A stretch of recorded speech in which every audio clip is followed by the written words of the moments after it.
Hi, everyone. Thank you for joining us today. My name is Bobbie Fox, and I am the Archives Assistant here at the Galt Museum and Archives. And we are down here in the Archives area of the museum, in the back area of the vault. Since you can't come and see us in person at the moment, I thought it might be nice to share some tips and tricks for things that we do here in the Archives. So today, I'm going to talk about recording information on photographs. Now, chances are good that being at home now, you've started working on those cleaning and organizing projects that you've been working on and putting off for a while now until you had time to do them. And that time has now presented itself. So as you've been going through, you've probably found photo albums or other ways of storing photographs and said, oh, I guess it's time to have a look through and organize. Now, as you're going through and looking at your photos, you might find yourself playing a wonderful game that's called Who's That? And When's That? And Where Was That? If you're anything like me, and you haven't actually written any important information on the back of your photos to identify the people that are in them. Now, documenting your personal photographs and snapshots is an important step in preserving your family's history. Now, it also has a nice side benefit for any genealogists and family researchers that come along after you, or if you should choose to donate your photographs to someplace like us here at the museum. It allows us to tell your story just a little bit clearer if we have names and dates and any events and memories that make those pictures just a little bit more interesting. Now, to start this project, what you're going to want to do is first, you're going to want to make sure that you have washed your hands to make sure that they are as clean as possible. The reason, of course, for that is because the natural oils that we have on our fingertips can do absolutely awful things to the surface of a photograph, a negative, or a slide. Now, the next thing that you will want to do is that you will want to make sure that you have a nice sturdy table or a clean surface to work on that has lots of space for you to organize. So the first thing that you're going to want to do is, if you have come across photos like this that have no particular order, you're going to want to organize your photos so that they have some sort of order and meaning to you. So you can do that by subject, you can do that by special event or time period, or whatever makes sense to you. Now, as you're going through and handling the photos, especially if you've gotten photos from a relative or passed down from a parent or grandparent that has passed on, the photos are probably going to be brittle, they're going to be old, they're going to be fragile. So when you're handling the photographs, always make sure that you hold them kind of on the edges as much as possible.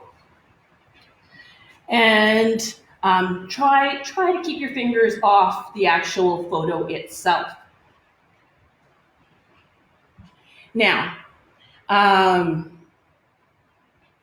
once you've sorted through your photos, you're going to probably want to label some of your photographs with important information, like names, dates, places, and such, just to keep track of your cherished memories. Now, to do that, you can't just grab a pen and start writing. If you do, things like this can happen.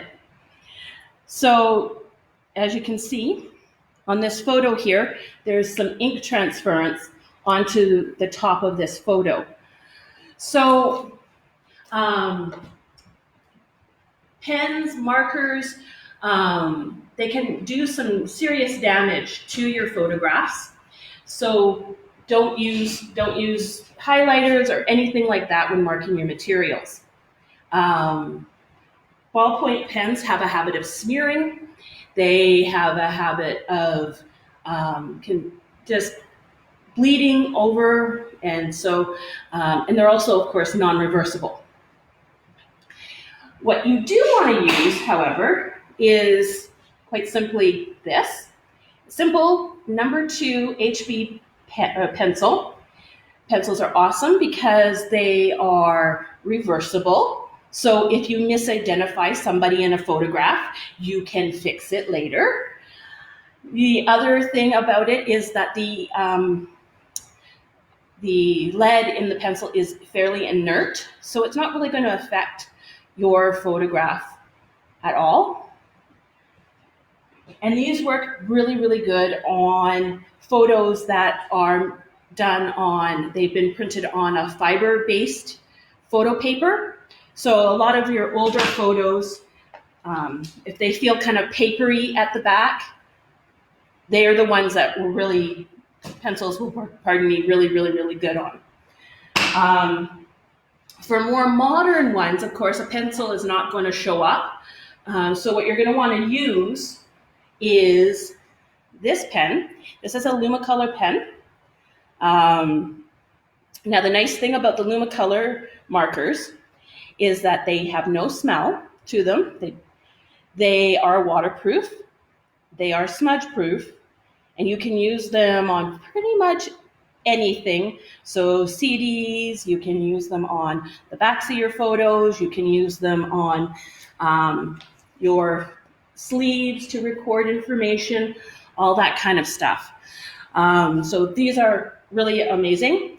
Word of caution, while you are writing with them, as you finish one, please put it aside and let the ink dry before you actually put it away in its sleeve or in your shoebox or however you're organizing. Because if you don't, you will have the same problem of the ink smearing onto other photographs and causing damage. So, now, when you are actually getting down to brass tacks and actually are ready to identify, you've got all your materials together, what you're going to want to do is you're going to want to take one photo at a time. Make sure that you don't have any photographs or any other materials underneath the photo while you are putting information on it, because the pressure from you writing will actually go through onto, it could go through onto the other photographs. And what you want to do is you want to write your information either here at the top of the photo, here at the bottom of the photo, and you always want to make sure that if you have the opportunity, like these photos here, they were able to actually write the information pertinent to the photograph right on the bottom and not actually have it on the photograph at all. So that's where labeling you could label right on the sleeve that it's in, or if you happen to put it in a little folder, you can always write on the folder itself, and that way you don't actually even have to write on the photograph. But if you don't have those options, then it's absolutely fine to write on the back, at the top, or at the bottom. Now, one of the last things you want to do is when you're actually recording the information, please make sure that you print. It will be a lot easier for people to read down the road. Let's see here.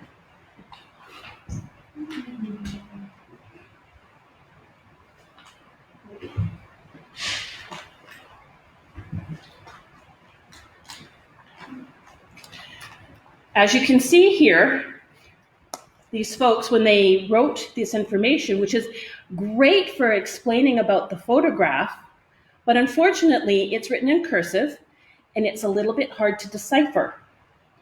So down the road, it'll make it hard for future researchers or even yourself down the road to be able to tell what exactly is being talked about in the writing. So that's when you're labeling as well, try to make sure that you have at least the names of any people that you are aware of. If you happen to know, especially for baby pictures or what have you, if you happen to know how old the person is in that photo, please do feel free to write it on the back. The date the photo was taken, if you happen to know it, and also the location, if you happen to know it. Now, once you've got all of that completed, you can finally, and the ink's dry on your photo, you can finally put it away in your sleeve, or you can also put it in one of these nice archival shoe boxes for safekeeping and ease to have a look at later while you're at home looking for something to do.